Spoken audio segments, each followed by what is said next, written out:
Minha gente, vamos falar agora sobre varizes, né? Você preste atenção agora que nós vamos falar sobre esse assunto, né, que incomoda, né, com os vasinhos nas suas pernas que acabam chegando com a idade principalmente. Quem está aqui no estúdio com a gente é o Dr. Gilmar Santos, né, angiologista, que vai falar justamente sobre o tratamento. Vamos falar também, claro, né, e tirar suas dúvidas sobre, né, as varizes, mas primeiro agradecer aqui sua presença, doutor Gilmar. Muito obrigado, né, de participar aqui no programa Diverso. A gente está sempre recebendo aqui profissionais também da área de saúde, né, para as pessoas poderem fazer sua consulta ao vivo. Se você tiver a oportunidade de ligar, o telefone já vai estar na tela. Se você está aí passando por algum processo, né, de varizes, se você tem alguma dúvida em relação às varizes, você, por favor, pode entrar e participar aqui com a gente. Muito obrigado pela sua participação, mas bora já começar, eu gosto de começar de uma forma didática, né, para as pessoas que estão acompanhando a gente. Primeiro, né, o que seriam as varizes? Né, assim, para a gente já ter uma base para explicar a todas as pessoas. Muito bem. Léo, primeiro eu agradecer o convite, a oportunidade de poder ajudar as pessoas. Eu acho que o primeiro passo do médico, a primeira coisa que a gente tem como médico é informar. Tratar também, mas informar é uma grande coisa que a gente tem que colocar, porque a informação salva vidas. Total.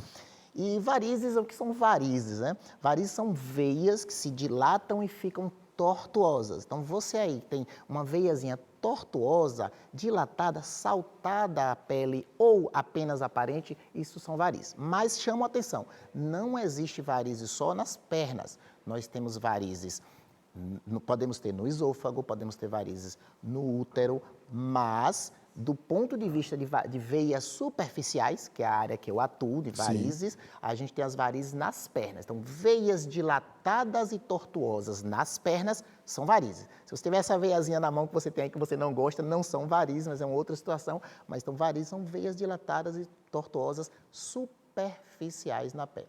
Isso que você falou é interessante, né? Uma informação que eu acho que muitas pessoas não tinham ideia sobre essas varizes aí em relação ao esôfago. É interessante a gente abordar isso um pouquinho também. Qual é a diferença aí desse tipo de varizes para essas varizes que as pessoas são mais acostumadas a olhar, né, a olho nu e ver nas pernas? Muito bem. As varizes das pernas, na grande maioria dos casos, a gente chama de varizes essenciais. Não tem uma causa definida. Então, a pessoa nasce com uma tendência. Como o cabelo branco, que eu tô cheio aqui já, não disfarço não, mas está Pode aqui. ser hereditário? Sim. Principal fator é hereditário. Você tem os fatores hereditários e o que eu chamo de fatores genéticos, ou seja, você pode nascer com a tendência sua, Certo. independente de sua família ter. Ok. Mas você também tem os fatores hereditários. As outras varizes, por exemplo, no esôfago, geralmente são secundárias a alguma doença, em geral doenças no fígado. Aí é um outro ponto, geralmente a gente cuida com gastroenterologista, é uma outra patologia. Do ponto de vista de varizes no útero, que são chamadas varizes pélvicas, as varizes pélvicas têm a mesma origem das varizes nas pernas e muitas vezes estão associadas. Então, mulheres que têm dor no período pré-menstrual, então às vezes precisa investigar as varizes pélvicas. Mas geralmente até 30% de quem tem varizes nas pernas pode ter associado varizes pélvicas, mas disparado mais comum são varizes nos membros inferiores. Essas varizes pélvicas nas mulheres aí no útero, que o senhor acabou de dizer, pode se originar após o parto, após a gravidez? Existe alguma ligação? A pessoa, né, a mulher nunca teve, mas depois de uma gestação, depois do nascimento do seu primeiro filho, pode aparecer? Então, a pergunta é muito interessante porque a gestação ou a multiparidade, ou seja, várias gestações, vão aumentar o risco de você ter varizes. Quer seja mais varizes nas pernas, quer sejam as varizes pélvicas. Isso vai decorrer não só do ponto de vista do que você vai sentir, então a mulher às vezes ela tinha e não sabia.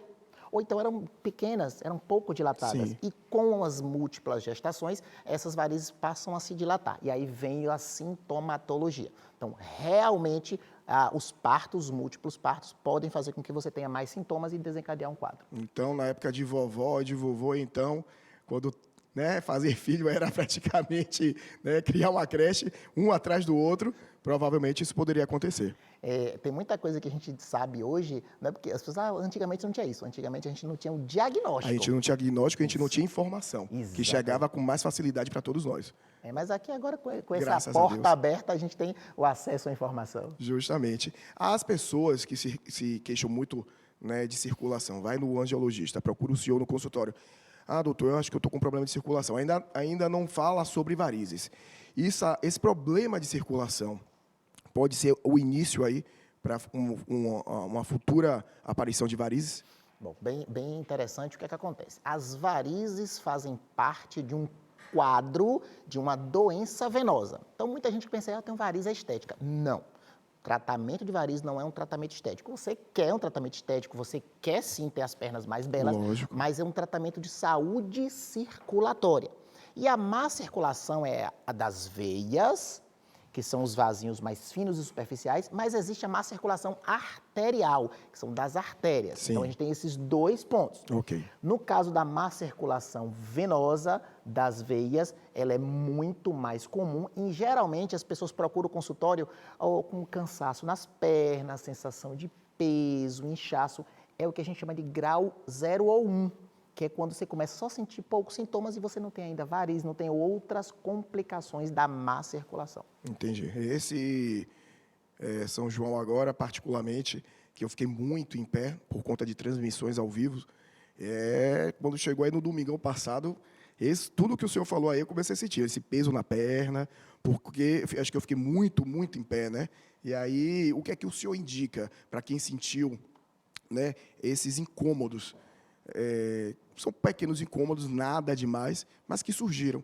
Acho que porque quem trabalha muito em pé, as mulheres que usam muito salto alto, né, isso aí tem alguma interferência? Isso aí tem algum propósito? Excelente. Você falou primeiro sobre parto e agora você falou outro ponto que é o trabalho. Então, quem trabalha muito tempo em pé, pode ser a segurança, pode ser o bancário, enfim, ou quem trabalha muito tempo sentado, que também é ruim. Sim. Isso significa que o sangue fica parado. São os excessos, né? Isso. E por que parado? Porque quem faz o sangue retornar para o coração é a panturrilha, a famosa batata. Então, a gente tem a panturrilha, quando a gente movimenta, ela vai bombeando o sangue de volta para o coração. Toda atividade que você faz com que essa panturrilha fique mais em repouso, significa menos sangue voltando. Maravilha. E isso faz com que o sangue fique represado e você tenha cansaço. Como é que a gente melhora isso? Trabalhando a bomba periférica da panturrilha. Está em pé? Movimento do pé com dorsiflexão do pé. Isso é importante. Dá uma caminhadinha, vai viajar? Então você aí que está indo lá, vai para Dubai, vai para Itália, vai fazer uma viagem. Horas de voo, horas de carro. Vai fazer, dá uma paradinha a cada 2 horas, dá uma caminhada, mexe a panturrilha. Isso diminui muito, não só cansaço, peso, mas também diminui o risco de você ter uma famosa trombose do viajante. Fora isso, aí vem as meias elásticas, que aí já é melhor passar por um médico antes. Mas só essas ações aí já vai melhorar muito os seus sintomas. Maravilha. Nós estamos aqui com o doutor Gilmar Santos falando sobre as varizes, angiologistas. Vocês podem participar, né, mandar suas perguntas, tirar suas dúvidas. A gente vai falar também sobre os tratamentos. Falamos aqui, né, de uma forma mais didática sobre as varizes, mas é importante a gente falar sobre os tratamentos que, né, avançaram nesses últimos anos, né, de uma forma muito bacana.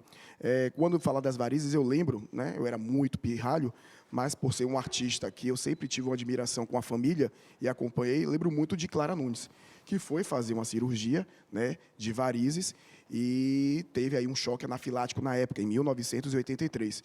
E as pessoas falaram, morreu de quê? Foi fazer uma cirurgia de varizes. E as pessoas ficaram, naquela época, muito aterrorizadas com relação a querer fazer a cirurgia de varizes, mas não foi, em si, a cirurgia. Né, foi um choque anafilático que acometeu aí, né, a morte de Clara Nunes. Então, de lá para cá, essa tecnologia chegou, né, abraçando e facilitando com que esse tratamento seja facilitado para todas as pessoas, até em relação financeiramente, né? Com certeza. Você tocou em Clara Nunes, eu fiz 24 anos de formado, agora esse mês, e eu lembro que quando eu comecei lá, muitos pacientes comentavam, olha, Clara Nunes, tal, estou com medo, tal. E você tocou nesse ponto, acho que sim, poucos da sua geração, bem mais jovem, ainda lembram disso, né? A maioria já não pergunta mais. E qual foi a questão dela? Foi um problema anestésico? Esse é o primeiro ponto. Quando alguém fala, mas Clara Nunes, eu digo, olha, foi 83? 83. Então, isso 83. 2 de abril de 83 foi o dia do falecimento dela. Imagina o que mudou de lá para cá. A gente não tinha nem celular, tudo mudou. Mudou o tratamento, mudou o pós-operatório, mudou o pré-operatório. Total. Então, tudo mudou. Então, você aí não precisa ter medo. Precisa ter o quê? Cuidado. Procurar um ambiente que tenha todos os controles, um pré-operatório interessante. Mas, o que é que tem de tecnologia nova? A gente, hoje, consegue fazer até 70%, 80% dos casos sem precisar de cirurgia. Que Ponto maravilha. 1. Ponto 2. Nos casos cirúrgicos, quando minhas primeiras cirurgias de varizes, o paciente ficava internado 1 ou 2 dias. E quando saía, ficava 2 dias de cama com a perna enfaixada. Hoje o paciente sai caminhando, com 2 dias ele tem atividade normal. Muitos deles, com 24 horas, a gente libera para fazer o que quiser. Então, o pós-operatório está mais confortável, mais seguro, a cirurgia está mais segura.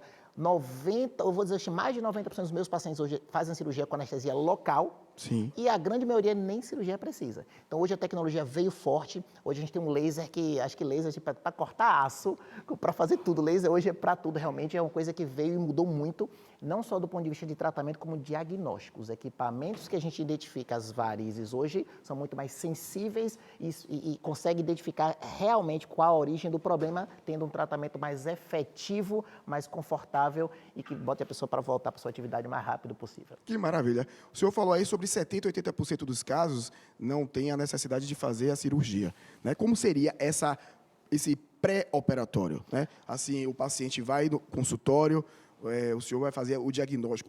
O que é que rola na conversa? Né? Assim, indico aqui um tratamento, indico a cirurgia. Como é que é dividido e analisado isso?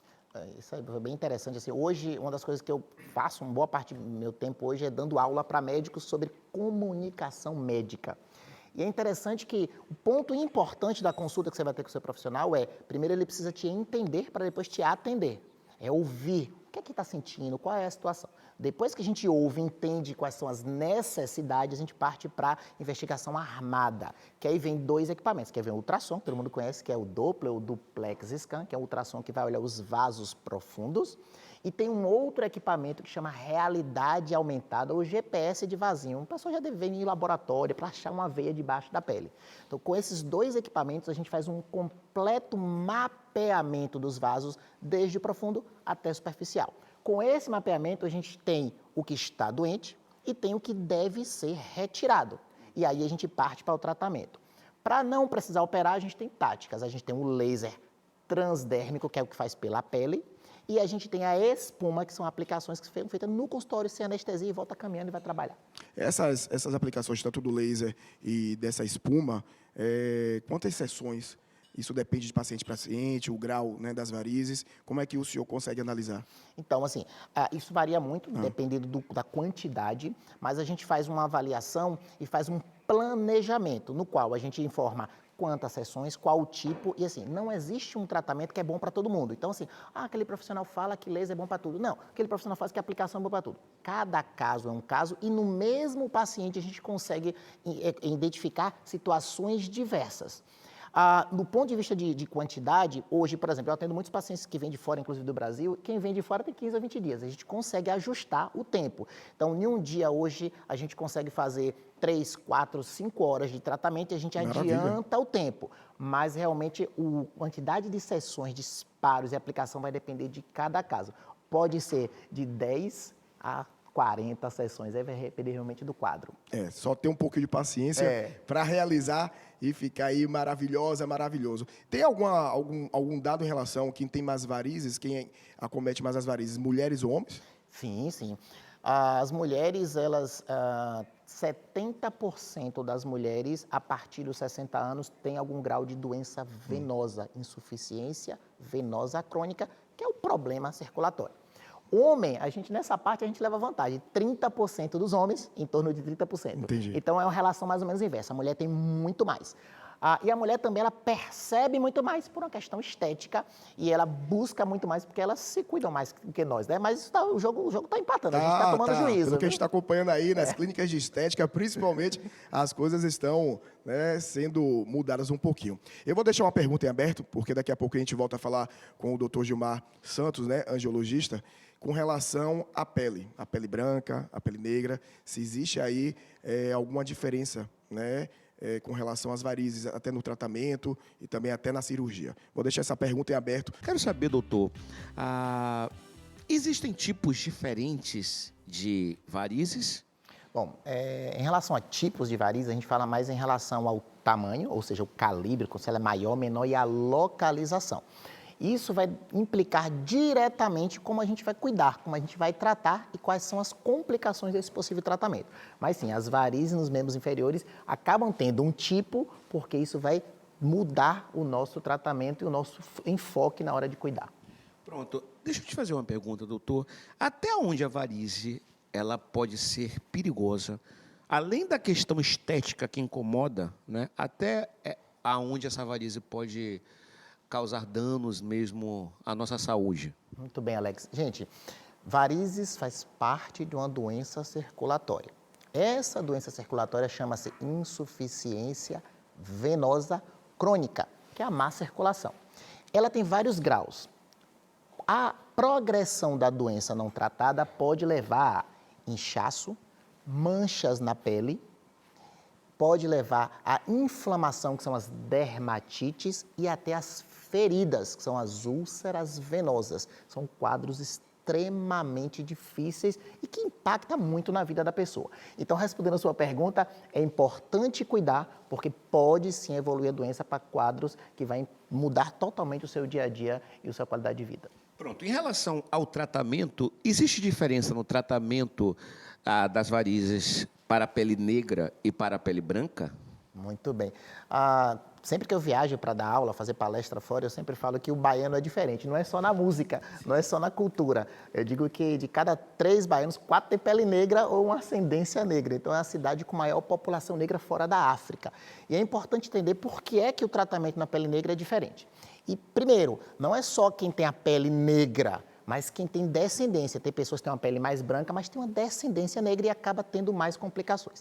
O que é que a pele negra tem de diferente fora a beleza? A gente tem uma produção maior de melanina, que é o pigmento que deixa a pele com a cor de jambo ou mais escura. Essa produção de melanina, ela vai aumentar com o sol, então você vai se bronzear, ou vai aumentar com o trauma, uma pancada, um furo, ou o laser. Quando a gente vai fazer um tratamento de pele, quer seja varizes, quer seja uma cirurgia qualquer, quanto mais escura a pele, quanto maior a ascendência negra, maior o risco de pigmentar.